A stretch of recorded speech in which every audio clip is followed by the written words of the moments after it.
चलो, हम घर जा रहे हैं। मैं भाई को इस हालत में छोड़कर नहीं जाऊंगी। तुमने सुना नहीं मैंने क्या कहा?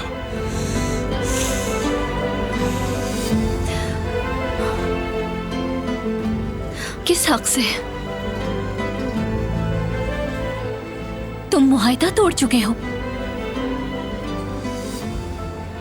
गोली मार दी भाई को, अपना वादा नहीं निभाया तुमने। हमारे दरमियान अब शादी का रिश्ता नहीं है। तुम्हारा भाई अभी तक जिंदा है।